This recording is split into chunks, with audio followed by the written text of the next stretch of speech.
আসসালামু আলাইকুম ওয়া রাহমাতুল্লাহি ওয়া বারাকাতুহু। আজকের থাম্বনেল থেকে তোমরা অবশ্যই বুঝতে পারছো যে আজকের ক্লাসটি কি বিষয়ে আসতে চলেছে, তাই না? আজকে হচ্ছে আমরা তোমাদের এইচএসসি তোমরা যারা নবম দশম শ্রেণীতে রয়েছে যাদের হচ্ছে তরঙ্গ অধ্যায় নিয়ে সমস্যা রয়েছে, তরঙ্গ ও শব্দ অধ্যায় নিয়ে সমস্যা রয়েছে। আমরা আজকে সেই তরঙ্গ এবং শব্দ অধ্যায় নিয়ে কি নিয়ে আসছি, ক্লাস নিয়ে আসছি। তো আমরা তরঙ্গ এবং শব্দ অধ্যায়টাকে দুইটি ভাগে ভাগ করেছি। প্রথমে হচ্ছে তরঙ্গ, এরপর হচ্ছে শব্দ, ঠিক আছে? তরঙ্গকে আমরা যে তিনটি পার্টে ক্লাস নিয়ে আসবো, এরপর হচ্ছে শব্দে তিনটি পার্টে ক্লাস নিয়ে আসবো। এর মোট আমাদের সপ্তম অধ্যায়ে পুরোপুরি 6টি পার্ট আসবে, যে একদম বেসিক থেকে অ্যাডভান্স পর্যন্ত।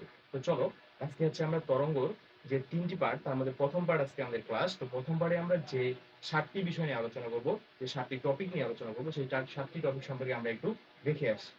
তো তরঙ্গ অধ্যায় যেহেতু সব তরঙ্গ এবং শব্দ নামটি, তো আমরা যেহেতু কি বলছি তরঙ্গ নিয়ে প্রথমত কথা বলবো, এই জন্য আমরা দিচ্ছি তরঙ্গ পার্ট 1। তো যে 7টি টপিক নিয়ে আমরা কথা বলবো, সেখানে প্রথমে রয়েছে তরঙ্গ। এরপর হচ্ছে তরঙ্গ অধ্যায় জানতে গেলে আমাদের পর্যায়বৃত্ত গতি জানতে হবে, পর্যায়কাল জানতে হবে, স্পন্দন গতি জানতে হবে, সরল স্পন্দন গতি জানতে হবে।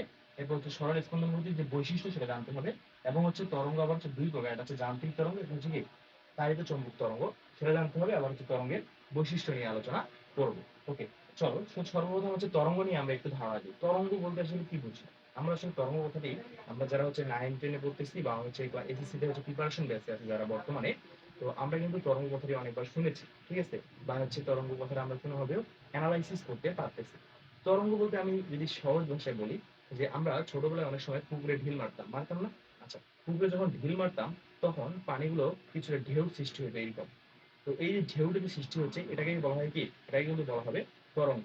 আচ্ছা, যদি আবার অন্যভাবে বলি, যে আমরা যখন ধান ক্ষেতের দিকে তাকাই, আমরা যারা গ্রামে বসবাস করি, তখন দেখবো কি যে বাতাসে ধান ক্ষেতটি দুলতেছিল। হ্যাঁ, এটাকেও এক ধরনের তরঙ্গ বলা যায়। আচ্ছা, আমরা যদি অনেক সময় এটাও করে থাকি যে কি, দড়ির এক প্রান্ত ধরে এইভাবে একটু ঝাঁকান দিলেই সেটা কি হয়, একটা এক ধরনের তরঙ্গ তরঙ্গ তৈরি হয়, সেটাও কি এক প্রকার তরঙ্গ। আচ্ছা, যদি আরেকটু সহজভাবে বলি, সেটা হচ্ছে তোমরা যারা সুরসুলাকার দেখছো, সেটাও কি এক ধরনের স্পন্দন গতি বা কি, সেটা এক ধরনের তরঙ্গ। আছে। তো এই তরঙ্গ সব থেকে বেশি কাজে লাগে কোথায় বলো দেখি? আমরা যে এর আগে যেটা সব থেকে বেশি পরিচিত, আমরা সবাই জানি রেডিও, রেডিও সম্পর্কে। তো এই রেডিওতে কি করা হতো, তরঙ্গ ব্যবহার করে কি করা হতো, যে তথ্য আদান প্রদান করা হইতো। আচ্ছা, এছাড়াও চিকিৎসা ক্ষেত্রে যেমন হচ্ছে এক্স রে রশ্মিতে কি করা হয়, তরঙ্গ রশ্মি ব্যবহার করে, তরঙ্গ ব্যবহার করা হয়ে থাকে। তো আমরা জাস্ট তরঙ্গ সম্পর্কে একটু জাস্ট ধারণা নিলাম, বলা যায় ধারণা নিলাম। কিন্তু আমরা এখন যে 6টি টপিক আগে আলোচনা করবো, 6টি টপিকের পর আমরা আবার হচ্ছে তরঙ্গ অধ্যায়ে ফিরে আসবো। তো চলো দেখো, প্রথম হচ্ছে পর্যাবৃত্ত গতি। পর্যাবৃত্ত গতি, আসলে পর্যাবৃত্ত গতি নিয়ে তোমাদের গতি অধ্যায়ে মনে হয় কিছুটা আলোচনা করা হয়েছিল। আচ্ছা, পর্যাবৃত্ত গতি আসলে কাকে বলা হয় থাকে? আচ্ছা, পর্যাবৃত্ত গতিটি এমন যে একটি নির্দিষ্ট দূরত্বে নির্দিষ্ট সময়ে একই দিকে বারবার অতিক্রম করাকে পর্যাবৃত্ত গতি বলা হয়। আমি আবারও বলছি সহজ ভাষায় একদম, একটা নির্দিষ্ট দূরত্ব, একটা নির্দিষ্ট দূরত্ব নির্দিষ্ট বিন্দুকে কেন্দ্র করে এবং নির্দিষ্ট সময়, নির্দিষ্ট দূরত্ব নির্দিষ্ট বিন্দুকে কেন্দ্র করে এবং নির্দিষ্ট সময়ে একই দিকে বারবার অতিক্রম করাকে কি বলা হয়, পর্যায়বৃত্ত গতি বলা হয়। তো চলো সংজ্ঞাটা আমরা লিখে ফেলি। কি বলছি, যে একটি নির্দিষ্ট দূরত্ব নির্দিষ্ট সময় ও নির্দিষ্ট বিন্দুকে কেন্দ্র করে যদি একই দিকে বারবার একই দিকে একইভাবে বারবার কি করে অতিক্রম করে,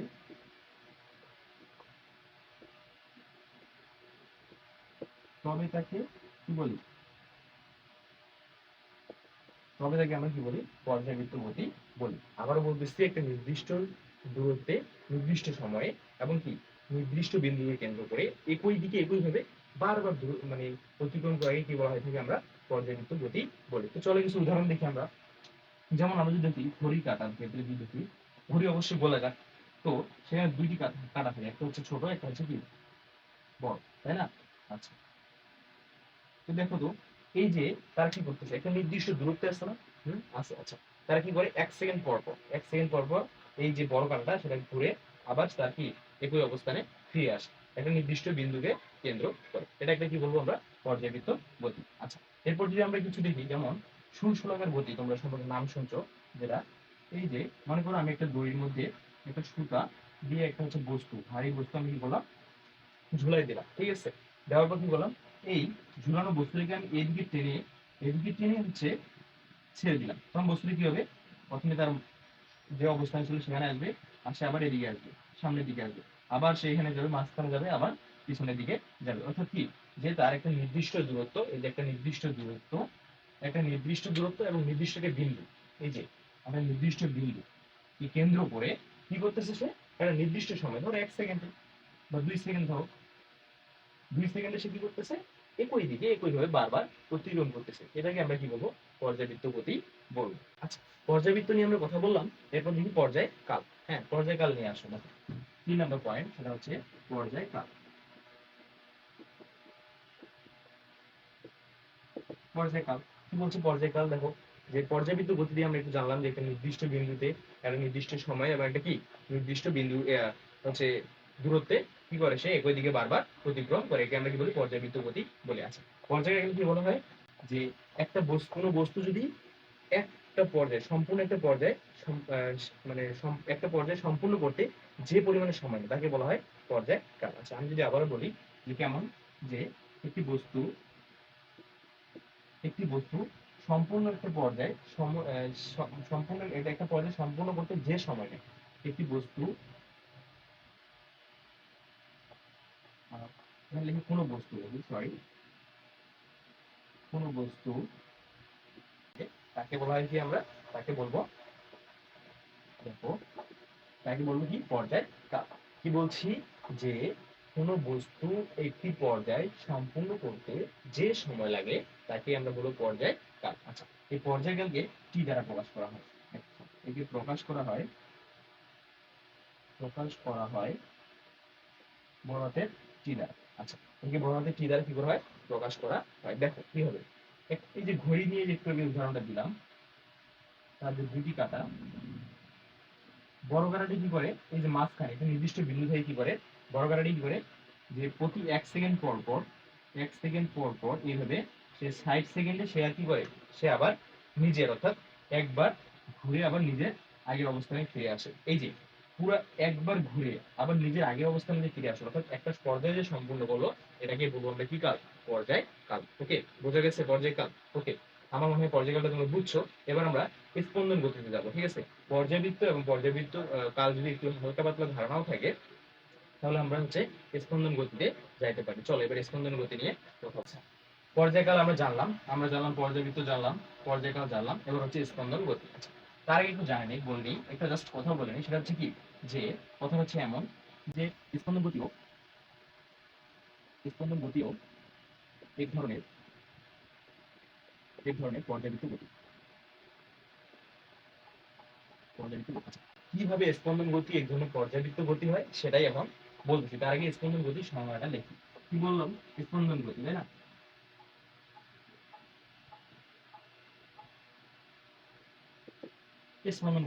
স্পন্দন গতি কাকে বলা হয়? আচ্ছা, স্পন্দন গতি আমরা একটু আগে বললাম, স্পন্দন গতি এক ধরনের পর্যাবৃত্ত গতি। তার মানে কি, তার মানে হচ্ছে পর্যাবৃত্ত গতি এবং স্পন্দন গতি কি থাকবে, তাদের সংজ্ঞাটা কিছুটা কি থাকবে, সেমই থাকবে, ঠিক আছে, বা একই থাকবে। তো আমরা পর্যাবৃত্ত গতি সম্পন্ন কোনো বস্তুর পর্যায়কালে, ঠিক আছে, পর্যায়কালে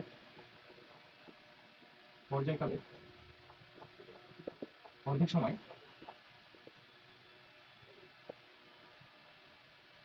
সামনের দিকে এবং বাকি অর্ধেক সময়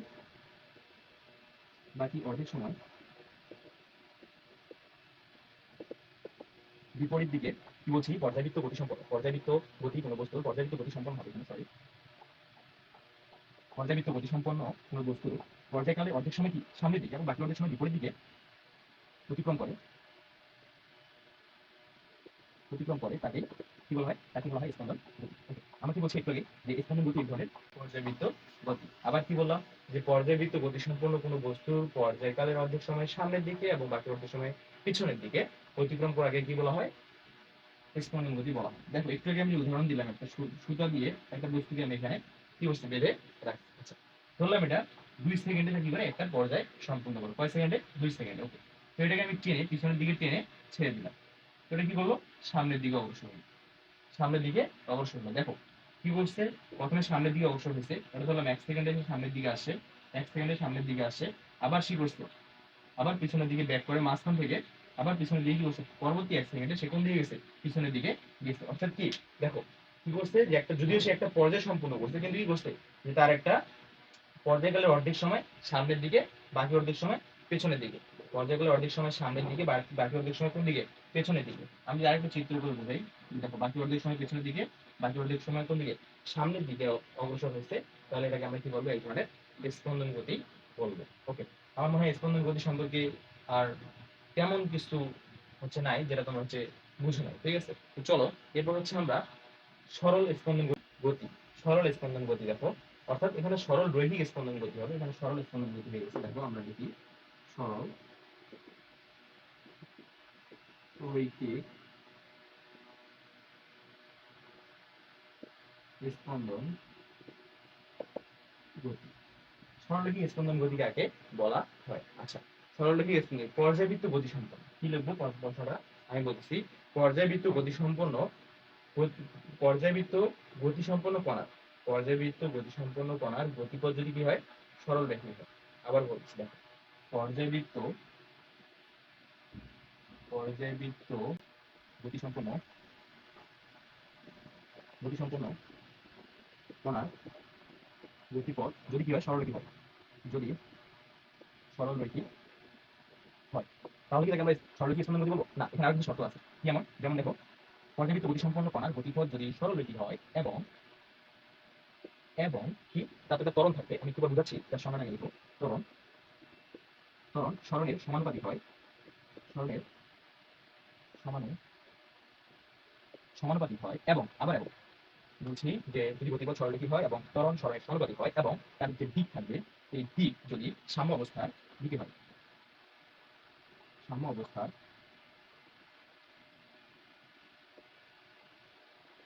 দিকে হয়, তাকে বলা হয় সরলরৈখিক গতি স্পন্দন গতি।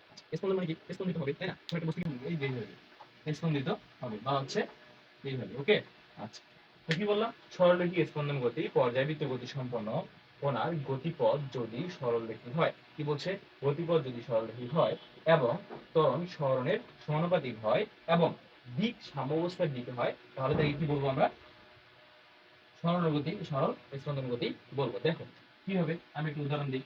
এই যে দেখো, মনে করি এখানে একজন ব্যক্তি দাঁড়ায় আছে, সে কথা বলতেছে, তার অপর পাশে আরেকজন ব্যক্তি দাঁড়ায় আছে, তাকে কথা বলতেছে। ঠিক আছে, তো কথাগুলো কিভাবে যাবে, স্পন্দন গতির মাধ্যমে যাবে, তাই না?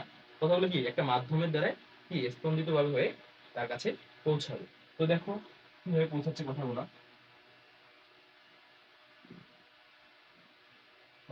দেখো কি বলছে প্রশ্নটা, যে সরলরৈখিক গতি কাকে বলা হয়, যে পর্যায়বৃত্ত গতি সম্পন্ন কণার গতিপথ, পর্যায়বৃত্ত গতি সম্পন্ন কণার গতিপথ যদি সরলরৈখিক হয়, যদি কি হয়, সরলরৈখিক হয়। দেখো এটা সোজাসুজি গেছে না, তার মানে কি সরলরৈখিক হয়ে গেছে। আচ্ছা, এবং ত্বরণ সরণের সমানুপাতিক হয়। আচ্ছা, কিছুদিন আগে আমরা ত্বরণ নিয়ে কথা বলছিলাম, আচ্ছা সরি সরণ নিয়ে কথা বলছিলাম। সরণকে কাকে বলা হয় থেকে বলতো, যে প্রকৃত দূরত্বের মোট, অর্থাৎ প্রকৃত দূরত্বের ক্ষুদ্রতম দূরত্বকে সরণ বলা হয়। আমি যদি লিখে দেই, কথা লিখবে, এখানে লিখি যে প্রকৃত প্রকৃত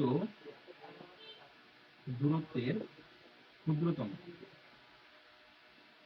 ক্ষুদ্রতম দূরত্বকে কি বলা হয়, সরণ বলে।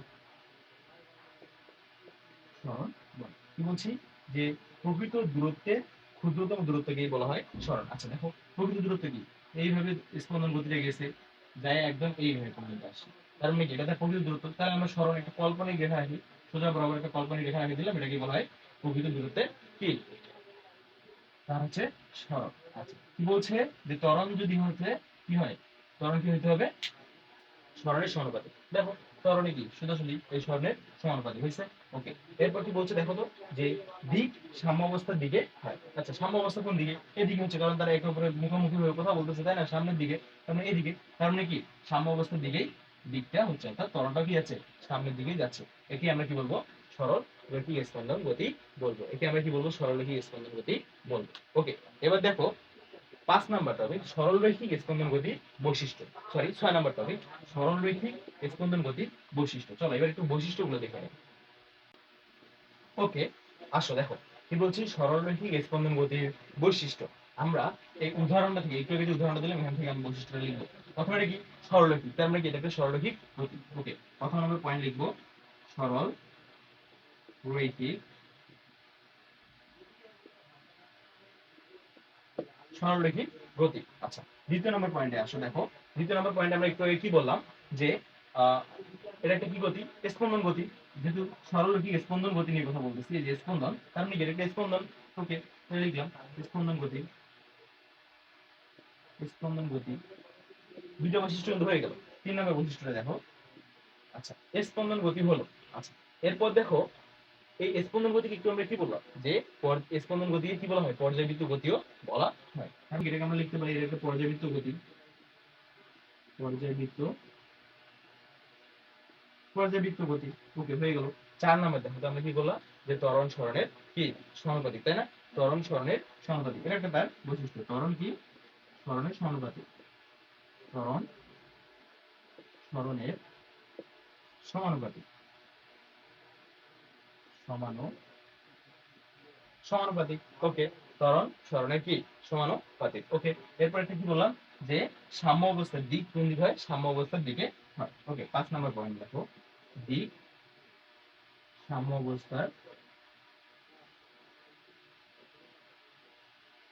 অবস্থার দিকে হয়। শেষ। এই 5টা পয়েন্টই তার কি বৈশিষ্ট্য। কি বললাম, সরলরৈখিক স্পন্দন গতির বৈশিষ্ট্য প্রথমে বললাম। এটা যদি সরলরৈখিক নিয়ে আমরা কথা বলছি, তার মধ্যে সরলরৈখিক গতি সিম্পল বিষয়। এরপর কি যদি স্পন্দন গতি নিয়ে কথা বলছি, সেটা স্পন্দন গতি। আবার স্পন্দন গতি কি বলা হয়, পর্যায়বৃত্ত গতি বলা হয়, এই জন্য এটা পর্যায়বৃত্ত গতি। এরপর কি ত্বরণ সরণের সমানুপাতিক, একটু আগে আমরা আলোচনা করলাম। তার মানে কি ত্বরণ সরণের সমানুপাতিক। এবং আমরা দেখছি যে সাম্য অবস্থার দিকে কি হয়, তার ত্বরণের গতি হয় বা স্পন্দন গতি হয়। ওকে, সাম্য অবস্থার দিকে তার কি হয়, দিক সাম্য অবস্থানের দিকে হবে। ওকে, আমাদের হচ্ছে পর্যাবৃত্ত গতি সম্পর্কে ধারণা নেওয়া শেষ, পর্যায়কাল সম্পর্কে ধারণা শেষ, স্পন্দন গতি সম্পর্কে ধারণা নেওয়া শেষ। এরপর হচ্ছে সরলরৈখিক স্পন্দন গতি সম্পর্কে ধারণা নেওয়া শেষ, সরলরৈখিক স্পন্দন গতির বৈশিষ্ট্য সম্পর্কে ধারণা নেওয়া শেষ। এরপর আসো দেখো মেইন যে কথা বললাম, তরঙ্গ নিয়ে আমরা আলোচনা করি। তরঙ্গটা আসলে কি। ওকে, চলো তরঙ্গ নিয়ে আলোচনা করি। তরঙ্গের সংজ্ঞাটা দেখি। দেখো কি লিখবো, তরঙ্গের সংজ্ঞাটা হচ্ছে এমন হবে যে পর্যাবৃত্ত আন্দোলনে, কি বলছি আবার বলি, যে পর্যাবৃত্ত আন্দোলনে কোনো জোর মাধ্যমে, কি বলছি, পর্যাবৃত্ত আন্দোলন কোনো জোর মাধ্যমে শক্তি এক স্থান থেকে অন্য স্থানে সঞ্চালিত হয়। আবার বলতেছি একটা পর্যাবৃত্ত আন্দোলন সেটা থাকবে, সেখানে কি থাকবে, একটা জোর মাধ্যম থাকবে। জোর মাধ্যমটা কি একটু বিস্তারিত বুঝে দিচ্ছি। জোর মাধ্যমে শক্তি এক স্থান থেকে অন্য স্থানে স্থানান্তরিত হয়, তবে মাধ্যমের কণাগুলোর কোনো পরিবর্তন হয় না, তাকে বলা হয় কি তরঙ্গ। ওকে, দেখো কি বলছি যে পর্যায়বৃত্ত আন্দোলনে, এটা আবার ওই আন্দোলন না, ভাবিও না যে 24শে জুলাই আন্দোলন, না হচ্ছে একটু পর পর আমরা মিছিল আন্দোলন করি, এই আন্দোলন নাই কিন্তু। হ্যাঁ, পর্যায়বৃত্ত আন্দোলনে কি বললাম, পর্যায়বৃত্ত আন্দোলনে কোনো জোর মাধ্যমে, কোনো জোর মাধ্যমে, জোর মাধ্যমে, আবারও বলি, পর্যাবৃত্ত আন্দোলনে কোনো জোর মাধ্যমে শক্তি এক স্থান থেকে অন্য স্থানে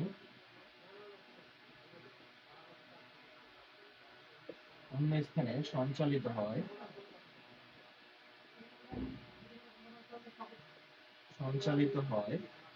কি বললাম, শক্তি এক স্থান থেকে অন্য স্থানে সঞ্চালিত হয়।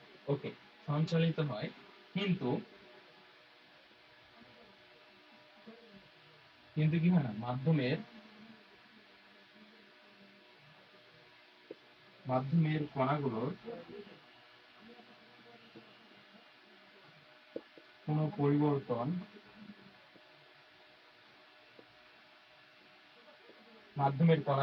পরিবর্তন, হয় না,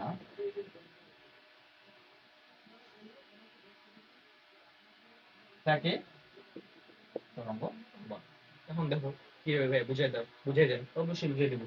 দেখো সংজ্ঞাটা কি বলছে যে পর্যাবৃত্ত আন্দোলনটা আমরা পর্যাবৃত্ত গতি নিয়ে আলোচনা করলাম একটু আগে, ওটাই আন্দোলন কোনো জোর মাধ্যমে। আচ্ছা, এইটা হচ্ছে মেইন বিষয়, জোর মাধ্যম কোনটা। আচ্ছা, আমরা যখন পানিতে ঢিল মারি তখন দেখো তো পানির কণাগুলো এরকম ভাবে একটা ঢেউ তৈরি করে কিনা। আচ্ছা দেখো, তুমি ঢিলটা মারলে কোথায়, এই জায়গায়। আচ্ছা, এই জায়গাতে পানির কণাগুলো সেগুলো কিন্তু কম্পিত হয়ে গেল, কি হয়ে গেল, তাদের কম্পন সৃষ্টি করলো।